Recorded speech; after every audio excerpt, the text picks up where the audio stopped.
लाल यादव के लोग जो हैं हमको मारने के लिए धमकियां देते हैं। खेसारी लोगों को संस्कार सिखाते हो, ये आपका संस्कार है कि आप एक सीनियर डायरेक्टर को, जिसको गुरुजी बोलते थे, आपको हमने अपनी फिल्म में चलना और बोलना, डायलॉग बोलना सिखाया। ये मैं किसी के डर से नहीं रोया हूं खेसारी, ये याद रख लेना। ना तुम्हारे ये लोग, मैं रोया हूं उस, मेरी आत्मा उस बात से रो दी थी और मैं आत्महत्या करने के लिए उस बात से जा रहा था कि मुझे बहुत दुख हुआ कि जिस भाषा, जिस इंडस्ट्री के लिए मैंने अपना सर्वस्व गंवा दिया। मैं आज हिंदी में होता तो शायद बहुत बड़ा नाम होता, और मैंने सब कुछ अगर कुर्बानी करके अपनी भाषा, अपनी मिट्टी से जुड़ा रहा ताकि मेरा संस्कार बड़ा हो, तो उसका सिला ये देना है। आज क्यों पंजाबियों के गाने बहुत बड़े बड़े? क्योंकि पंजाबियों ने अपने फेस्टिवल को बड़ा दिखाया है। हम लोग अपने फेस्टिवल को बड़ा नहीं दिखाएंगे, अगर हम लोग नहीं लोगों को बताएंगे तो हमारे बारे में कौन जानेगा? हम अपनी गरीबी कब तक रोते रहेंगे? मैं इसीलिए आज तक कुछ नहीं बोलता रहा हूँ कि अगर हम ये तकलीफें लोगों को बताते रहेंगे तो लोगों को लगेगा कि इनके इंडस्ट्री, ये सब साले गरीब लोग हैं, इस तरह से ये सब ऐसे ही करते हैं, ये सब ऐसे हैं। हमारी प्रतिष्ठा, हमारी इज्जत दूसरी इंडस्ट्री में लोग नहीं करेंगे।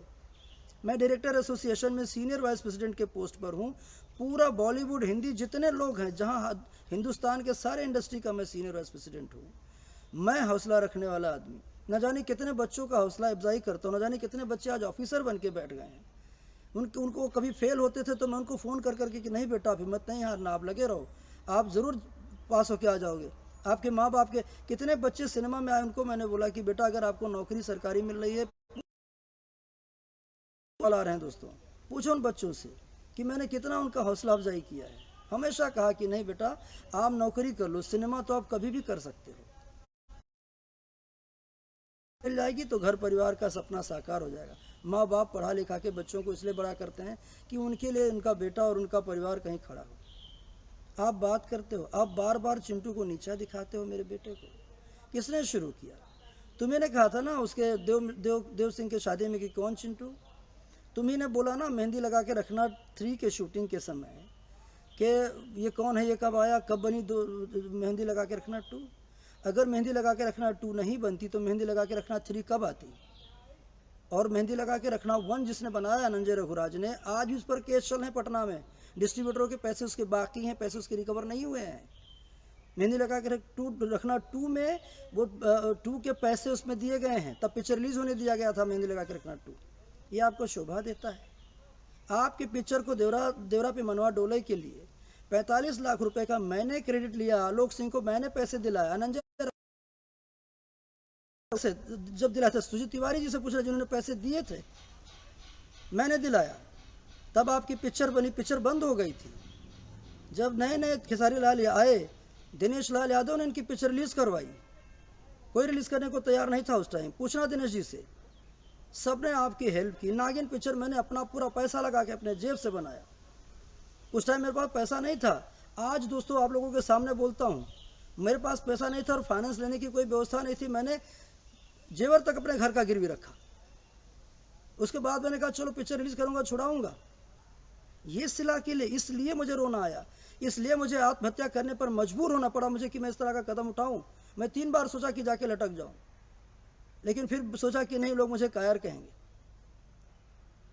लोग कहेंगे कि डर के मारे मर गया। याद रखना, मैं डरता ही नहीं हूं, मैं बहुत निडर आदमी हूं। मरना एक दिन है ही है। अगर तुम्हारे सिलसिले से मुझे मरना है, भर यही वादा करता आया था कि आखिरी सांस तक अपनी माटी, अपने सिनेमा, अपने भोजपुरी के लिए लड़ता रहूंगा। और अगर हो सकता है कि मैंने तुम्हारे थ्रू अगर मेरी मौत भी हो जाएगी ना, तो मुझे इस बात के लिए खुशी होगी कि चलो मैं भोजपुरी के लिए और भोजपुरी के परिवार के हाथों से मारा गया हूँ। मुझे गर्व होगा, मरने के बाद भी मेरी आत्मा को गर्व होगा। आप मत इतना तंग करो। मैं कभी नहीं बोला, आप 2 साल से बोलते जा रहे हो, कुछ भी बोलते हो, हर बार बोलते हो कि मैं 3 लोग हूं, 2 लोग हूं, 1 लोग हूं। दूसरा कोई हीरो आज तक बोलता है? पवन सिंह ने कभी बोला है ये बात? पवन सिंह का कभी किसी से के साथ विवाद है? दिनेश लाल यादव का किसी से विवाद हुआ? रवि किशन जी का किसी से विवाद हुआ? मनोज तिवारी जी का किसी से विवाद हुआ? आप एकमात्र हो जिस पूरी इंडस्ट्री आपको विवादित ही लगती है। आप कभी रितेश के बारे में कुछ बोलते हो, कभी पवन सिंह के बारे में कुछ बोलते हो, किसी के गाने हिट होते हैं आप बर्दाश्त नहीं करते हैं। आपको इतना ही अपने भोजपुरी परिवार से, दर्शकों से प्यार है ना, जो आप बार बार ढोंग करके दिखाते हैं। मैं आज आपको बोलता हूँ, इतना अगर प्यार करते हैं, जितने लोग भोजपुरी में काम कर रहे हैं या जो बच्चे गा रहे हैं, बनारस हो, पटना हो या छोटे छोटे शहरों में, गोरखपुर हो, लखनऊ में हो, कहीं पे हो, आरा छपरा, कहीं पे, आप उनको कहीं एक सिंगरों को आपने बढ़ावा दिया है? किसी के गाने को आपने प्रमोट किया है? अब हो गया ना आपके पास पैसा, आप बनाइए ना। मैं कहता हूँ आप लॉन्च करिए 10 पिक्चर और 10 जिला के अलग अलग लड़कों को आप प्रतिस्पर्धा रख के उन 10 लड़कों को लॉन्च करिए। आप तब समझूंगा कि आपका भोजपुरी परिवार के प्रति प्रेम है। ये आप नहीं कर सकते हैं, ये मैंने किया है, मैंने काम दिया है लोगों को, अपने खून पसीने की कमाई, अपना घर परिवार का कमाई लगा लगा के फिल्में बना के लोगों को, उसका सिला मुझे ये मिल रहा है। कोई मुझे आज तक मुझे कभी किसी ने नीचा नहीं दिखाया, कभी भी आता रहता है, किसी ने नीचा नहीं दिखाया है। आपकी सबके साथ भी बात हो जाती है, किसी एक गाना हिट कर जाए आप छटपटाना शुरू कर देते हैं, क्यों? क्या ये चीजों के लिए ये प्रेम है आपका? और जो लोग भोजपुरी सिनेमा में काम कर रहे हैं वो एलियंस हैं क्या? अमेरिका लंदन से आए हैं क्या? भोजपुरी परिवार के ही लोग हैं जो काम कर रहे हैं। आप उनको बढ़ता नहीं देख सकते हैं? आप तो खुद बढ़ गए हैं ना, अब दूसरों को भी बढ़ाइए ना। आप बोलते हैं, अच्छा अब एक बात सोचिए आप लोग, कितना कष्ट होता है। ये लोग ये मुझे गुरुदेव बोलते आए हैं, ये मुझे गुरुदेव, मुझे बड़े भाई बोलते हैं। अब चिंटू की जगह आप अपने आप को रख के बोलिए। चिंटू से मान लीजिए सब मुझे, पवन मुझे भैया बोलते हैं, रवि जी मुझे राज जी बोलते हैं, दिनेश जी मुझे सर बोलते हैं, मेरे छोटे भाई की तरह ये लोग, या मेरे भाइयों की तरह हैं। चिंटू इनको क्या बोलेंगे? अगर इनके नाम के आगे जी लगाते हैं तो क्या बुरा करते हैं? जी लगाना भी बुरा लगता है कि आप भैया क्यों नहीं सबको, अरे चिंटू भैया बोलेंगे तो वो लोग मुझे भैया बोलते हैं। चाचा बोलना अच्छा लगता है क्या? सिनेमा में जब 2 हीरो होते हैं, सलीम जावेद साहब के लड़के, सलीम खान साहब के लड़के जो है, सलीम जावेद जो राइटर रहे हैं, सलीम जी के लड़के सलमान खान, शत्रुघ्न सिन्हा, अमिताभ बच्चन, क्या नाम है, विनोद खन्ना, ये सब हीरो रहे हैं। किसको सलमान खान चाचा बोलते हैं या किसको भैया बोलते हैं? बताइए हमको। उनके आगे जी ही तो बोलते हैं कोई भी हीरो। या वरुण धवन किसको भैया किसको चाचा बोलता है? जब आप हीरो हैं, को स्टार्स हैं, साथ में एक्टर हैं, तभी हैं। चिंटू के करियर में आपका क्या योगदान है? आप क्यों उम्मीदें लगाते रहते हो चिंटू से? आप क्या हैं? आपके करियर में मेरा योगदान है, मेरे बेटे के करियर में आपका क्या योगदान है? आपको तो साथ में राजेश पप्पू ने पिक्चर करने के लिए कहा था जब चिंटू की शुरुआत थी, आपने स्ट्रेट फॉरवर्ड मना कर दिया कि मुझे पिक्चर नहीं करना है किसी के साथ, मैं पिक्चर करूंगा वो स्टार बन जाएगा।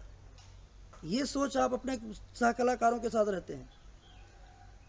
आरा का पवन सिंह, आरा के तमाम सिंगर देखो, पवन सिंगर है इतना बड़ा, पवन के साथ आरा के तमाम सिंगर निकल के आए, लेकिन छपरा के आप हैं, आपने एक भी छपरा के सिंगरों को उठने नहीं दिया, निकलने नहीं दिया, सबको दबा के रख दिया है आपने, किसी को उठने नहीं दिया, क्योंकि आप सिर्फ अकेले रहना चाहते हैं। याद रखिए, कोई भी व्यक्ति समंदर का पानी नहीं, जिंदगी अगर मौका दी है ना, उसका एंजॉय करो। ये सक्सेस अगर मौका देता है तो ये सक्सेस धोखा भी देता है, और ताउम्र किसी का नहीं चलता। आपकी उम्र हुई है, अब हो गई है, आप भी ये मान लीजिए। और आप अगर बोलते हैं ना कि चिंटू मेरा बेटा है, तो सही आपने कहा है। आप भी मेरे से साल माल के ही छोटे होंगे, कोई ज़्यादा छोटे मेरे से नहीं होंगे, आपके भी तो बच्चे बड़े हो ही गए। क्योंकि अगर आप खुद ही बोलते हो ना कि आप आर्मी में गए थे, आपने नौकरी की आर्मी में 5-6 साल, फिर आपने कहा कि आर्मी में मुझे खाना नहीं मिलता था, मैं इसलिए भाग के आ गया। आपने कहा कि मैंने लिट्टी चोखा बेचा है, मैं बहुत स्ट्रगल किया हूँ, तो 2-4 साल लिट्टी चोखा भी बेचा होगा। फिर आपने कहा कि मैंने गाना बजाना शुरू किया, तो 5-7 साल आपने गाना बजाना, 8 साल आपने कहा ना कि मैं 8 साल तक सेवा किया, तो आपने सेवा भी किया। फिर आपने कहा कि मैंने इतने बाद शादी की, आज बच्चे भी बड़े हो गए हैं, तो आपका उम्र तो हो गया है, वैसा नहीं कि आपकी उम्र नहीं है, हम ये नहीं कह रहे। और लेकिन हाँ, आपको चाचा बुलवाना हमको भी शोभा नहीं देता। अगर आपको अच्छा लगता है कि आपको चाचा कहें तो आप बोलो, मैं बोलता हूँ कि चिंटू आपको चाचा कहें, हमको कोई एतराज नहीं। अगर इस बात को सम्मान देते हैं कि आपको रिश्ते के साथ बुलाया जाए, तो मैं आपका स्वागत करता हूँ आपके इस रिश्ते के लिए। आप मुझे बड़े भाई मानते हैं, उसके लिए दिल से धन्यवाद है, लेकिन बड़े भाई को इस तरह नहीं तंग करो। और याद रखो, मैं कोई आपसे तंग नहीं हूँ। आप बार बार दर्शकों के बीच में मेरे लिए नेगेटिव बोलते आए हैं, मुझे दुश्मन, मैं कौन सी दुश्मनी मेरी आपकी? आपसे दुश्मनी मेरी क्या है? खेत आपका जोत लिया हूँ, आपके बारे में क्या कहा है? मेरे बेटे ने कभी आपके बारे में कोई एक शब्द गलत नहीं कहा है। आप नीचा दिखाते, आप जब होता है बाकी, आप सोचिए, आप बोलते हो मैं 4 लोग हूँ और बाकी लोग मेहनत करो, बाकी लोगों को मेहनत नहीं आता है, नए कलाकारों को रीटेक नहीं देना चाहता हूँ। आप आए थे तो नए नहीं थे, आपको नहीं हम सिखाते थे, आपको हमने नहीं सिखाया है। जब गाने के अंदर एक एक या डायलॉग बोलना आपको नहीं हम लोग सिखाते थे। 5,000 से ज़्यादा 50,000 लोग बाकी काम कर रहे हैं, वो मेहनत नहीं कर रहे हैं, वो भी तो कर रहे हैं बच्चे लोग। कोई संगीत से जुड़े हुए तमाम सिंगर हैं, वो भी प्रयास में हैं, तमाम एक्टर है वो प्रयास में, तमाम डांसर्स हैं वो प्रयास में। उल्टा हीरो लोगों से ज़्यादा मेहनत दूसरे कलाकारों को पड़ता है, टेक्नीशियनों को पड़ता है। सब कोई मेहनत नहीं कर रहा है, आप सबको नीचा दिखा देते हैं एक क्षण के अंदर कि सिर्फ हम 4 लोग अकेले हैं, बाकी कोई कुछ नहीं है। ये खराब लगता है दोस्तों। दीपक जयकर भाई, गुप्ता, इंद्रसेन, कैसे हम लोग अब आप लोगों से बात कर सकता हूँ? ये दर्द हमको रहा है, ये दर्द मुझे, जो आदमी लोगों को हिम्मत देता रहा, हौसला देता रहा, मेरी फिल्मों का मैसेज रहा है। मैंने पिक्चर बनाई दुल्हन चाहिए पाकिस्तान से, आप हंस के मजाक उड़ाते हो, आपको शर्म नहीं है ज़रा सा भी? आप कहते हो कि ये लोग तो खाली फिल्मों में सरहद पर लड़ाई करने जा सकते हैं पाकिस्तान में। आपको मालूम है प्रोटोकॉल क्या होता है? बगैर डिग्री के या बगैर उसके ट्रेनिंग के कोई गन लेके ऐसे सरहद पर जा सकता है लड़ाई करने के लिए? लेकिन नहीं, जो जिस फील्ड में होता है, जिस विधा में होता है, जहाँ से होता है, वहाँ से जब भी देश की बात आती है वहीं से ललकार के आदमी खड़ा हो जाता है। सिनेमा लोगों को मोटिवेट करता है। अगर हमने देशभक्ति के लिए फिल्में बनाई और उसके लिए पाकिस्तान को मारता हुआ अपने हीरो को दिखाया तो क्या गलत दिखाया? ये हंसी मजाक की बातें हैं। आप पहले लोगों के बारे में कुछ भी बोलोगे, बाद में हंस के और मुस्किया के आप उसको सॉरी बोल लेते हो। आप बेचौर हो चुके हैं कि इंडस्ट्री को रिप्रेजेंट करने का काम हीरो करता है। क्यों हम लोगों को बार बार नीचा दिखाने का काम कर रहे हैं आप? ताकि दूसरे इंडस्ट्री के लोग जब बोलते हैं अरे हाँ इनका यही भोजपुरी है, ये हमारे भोजपुरी के लिए हम लोगों ने मेहनत किया था। और फिर कह रहा हूँ, अगर तुमको नहीं बर्दाश्त हूँ मैं, अगर मेरा इतने दिन का तपस्या तुमको व्यर्थ लगता है और मेरे दर्शकों भाई आप लोगों को व्यर्थ लगता है, आप लोग ज़रूर मुझे लिखो कि नहीं आपने बहुत गलत काम किया लोगों को काम देके। आज के बाद मैं कभी किसी को काम नहीं दूंगा, मैं कसम खा लूँगा कि मैं नहीं दूंगा काम किसी को, अगर आप लोग कह दो मुझे तो। लेकिन उसके बाद ही मैं दूंगा काम। मुझे जितने ये 2-4-10 लोगों के कहने से मैं उन ज़रूरतमंदों के लिए अपने आप को हटा नहीं सकता। मैं आखिरी सांस तक इससे लड़ूंगा, भोजपुरी से, और भोजपुरी भाषा के लिए ही, अपनी भाषा के लिए काम करूंगा। मेरा सपना था कि अपनी इंडस्ट्री को बड़ा करना, आज मेरी इंडस्ट्री बहुत बड़ी हो गई। अभी भी वक्त है आपस की लड़ाइयाँ छोड़ के हम लोगों को ग्लोबल मार्केट की तरफ बढ़ना चाहिए, अच्छे अच्छे कार्य करना चाहिए, 2-2, 3-3 लोग आपस में मिलकर फिल्में करना चाहिए। जिसके साथ आपका जमे उस हीरो के साथ करना चाहिए, एक दूसरे के साथ जुड़ के काम करिए, तब इंडस्ट्री बढ़ेगी। आप हम लोगों का जो आपके जड़ हैं, जो बुनियाद हैं, आप उनके टांग खींचने में लगे हैं? याद रखो, अगर घर का बुजुर्ग नहीं रहेगा ना तो घर के औलादों के लिए भी सही रास्ता नहीं दिखाई पड़ती है। मत तोड़िए हम लोगों को। कभी आप विनय बिहारी जी को टारगेट कर देते हैं, कभी किसी लड़कियों को टारगेट कर लेते हैं। जो लड़की आपके साथ जिस काम करती है वो अच्छी हो जाती है, जैसे आपसे हटती है आपके लिए बुरी हो जाती है। आप लोगों के नंबर बंटवा के लोगों को गाली दिलाते हो, मेंटल हरासमेंट करते हो। आपको कानून व्यवस्था से ज़रा भी डर नहीं लगता? या लोगों को, जो लोगों से कॉल कराते हो उनको डर नहीं लगता है? क्या हिंदुस्तान में कानून ख़त्म हो चुका है? और याद रखो, जिस दिन ऐसा लगेगा कि कानून व्यवस्था बिल्कुल नहीं है, उस दिन आदमी क्या सोचेगा और टूटेगा। कानून व्यवस्था है, चाहे हमारे बिहार की गवर्नमेंट हो, चाहे उत्तर प्रदेश की गवर्नमेंट हो, चाहे महाराष्ट्र की गवर्नमेंट हो, वो पीड़ा समझती है सबकी। मत इतना किसी को टॉर्चर को, मत इस तरह से किसी को गालियां दिलाओ। शिशिर पांडे हमारे देख रहे हैं। शिशिर, बहुत दुखी हो चुका हूं मैं, क्या करूं। इतने गाने शिशिर बनाते हैं हमारे। आज जितने गाने बजते हैं, तमाम गाने लगभग 70-80%, फिल्म के तो 99% गाने उनके, 95% गाने शिशिर के बजते हैं। ये है, ये दर्द, इतना कष्ट देना है। अभिषेक सिंह गोलू, बेटा बताओ कितना मैंने डांट डांट के इन बच्चों को, यारा का लड़का हमारा अभिषेक सिंह गोलू है, बबलू विश्वकर्मा भैया हमारा बनारस के, कितना अभिषेक को हमने आज इतना बढ़िया काम ये बच्चा कर रहा है। छोटे छोटे बच्चों को मैंने ब्रेक दिया है। छोटा सा लड़का था राजा राय, जिसको मैंने अपनी पिक्चर में दिलीप जायसवाल लेकर आए थे, मैं उसको अपनी पिक्चर में गवाया, देवरा बड़ा सतावेला में। 3-4 पिक्चरों में जब तक उसकी आवाज गाता रहा तब तक मैं लगातार गवाया। सबको तो मैंने किन बच्चों को कहा, पवन परदेसी, देखो पवन सिंह परदेसी, उसको मैं गवाया, पुरुषोत्तम प्रियदर्शी, उसको मैंने गवाया, न जाने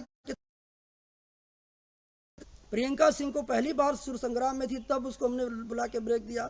आलोक कुमार को मैं सुर संग्राम में जब वो लड़का था तब बुला के देवरा भैल दीवाना का बबनी जींस पहले बाड़ी वो गाना मैंने बुला के ब्रेक दिया। रानी चटर्जी को पहली बार मैंने अपने सीरियल के अंदर शूटिंग किया था। अरे बहुत कलाकार हैं, बहुत makeup artist, technician, light man, cameraman, तमाम लोग हैं। इतना कष्ट मेरे जीवन में कभी नहीं होता। और ये दिन देखने के लिए मैंने इतनी मेहनत की थी। आप विश्वास मानना, दिन भर खाना नहीं मिलता था, फिर भी हम लोगों ने शूटिंग किया है। पूछना कभी दिनेश लाल यादव जी से कि लागल राह के समय चना खा खा के शूटिंग हम लोग करते थे। कैमरामैन प्रमोद पांडे बेचारा बेहोश हो जाता था। इतनी मेहनत से सींच सांच के यहां तक लेकर आए हैं ये करने के लिए। सनोज मिश्रा हमारे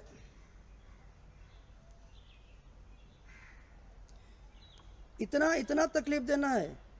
मैं आज सारे डायरेक्टर्स जो हैं, पूरे हिंदुस्तान के डायरेक्टरों का मैं सीनियर वाइस प्रेसिडेंट हूं। लोगों ने मुझे, डायरेक्टरों ने वोट देके चुना है। सारी पूरी इंडस्ट्री, पूरी दुनिया इतना रिस्पेक्ट करती है।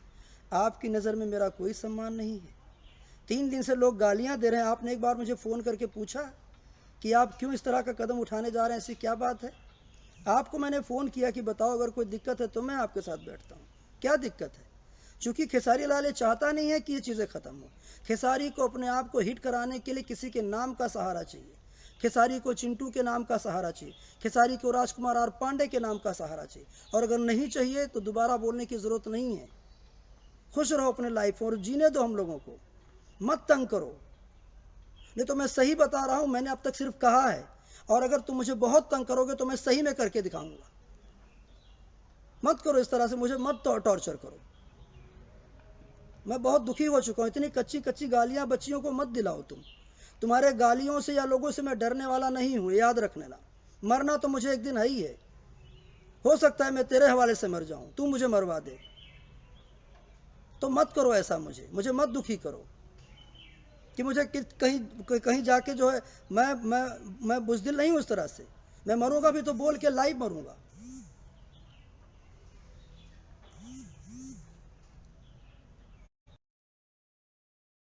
मेरे पास 2-3 लोग हैं जिनके कंटिन्यू कॉल आ रहे हैं। मैं बताओ क्या करूं दोस्तों?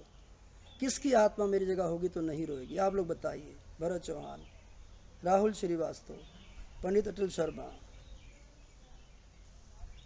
है। चिंटू ने मेहनत किया, रात दिन एक किया। मेरे पास पैसे नहीं होते थे।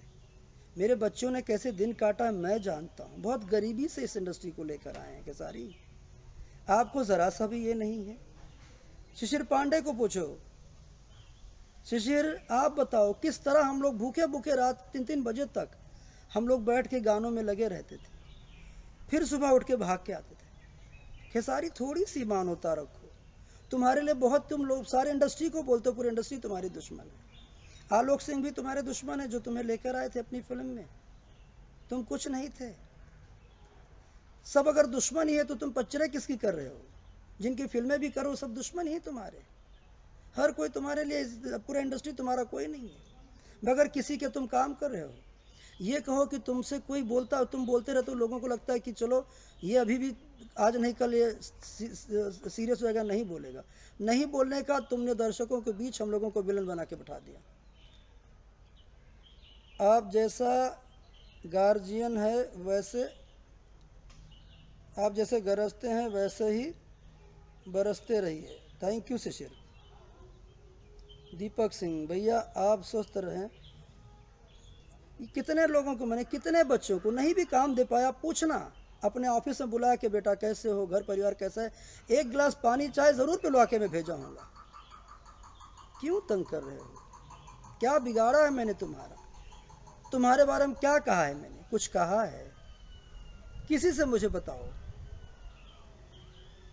क्या गलत कर दिया मैंने? मेरा बेटा अगर इस लाइन में काम कर लिया तो क्या बिगाड़ दिया? रात दिन मेहनत करता है यार, 6 महीना हो गया घर में, उसकी हड्डियां अभी से दिन रात एक करता है, 2-2 शिफ्ट काम करता है। और अगर आप लोग काम करते हैं तो किसको दिखा के? अपने लिए काम करते हैं ना। क्या है ये? आपने झूठ का बाउंडर बना दिया, भैया आज सोए नहीं, भैया आज जागे, भैया रात भर छुट्टी किए, भैया गाए, भैया भैया क्या है? भैया किसके लिए? अपने लिए काम करते हो ना। किसको तुमने किसके बैंक में डलवा दिया है? कौन सा सामूहिक 2-4 हजार लड़कियों की शादी करवा दी है तुमने? 2-4 लोगों को दौड़ धूप के इधर उधर दिखा के 10 लोगों को वीडियो बना के दिखाते रहते हो। कितनी जनता को भोली भाली बेवकूफ बनाओगे? मत बनाओ बेटा, मत बनाओ। क्यों? 2 बच्चों के बाप हो, लोगों का हाय मत लो खेसारी। किसी के दिल की बदुआ निकल जाएगी ना। ये सारा साम्राज्य बड़े बड़े का हमने खत्म होते देखा है। मत करो, मैं तुमसे सही बोल रहा हूं। क्यों करते हो? क्या मजा आता है आपको अपने गाने को हिट कराने के लिए? आप दूसरे के गाना हिट नहीं है। राकेश का गाना इतना बड़ा हिट नहीं हो गया, नील सिंह का गाना हिट, नील कमल का नहीं हिट हो गया गाना। तमाम कोई लड़का है, मुझे नाम नहीं ध्यान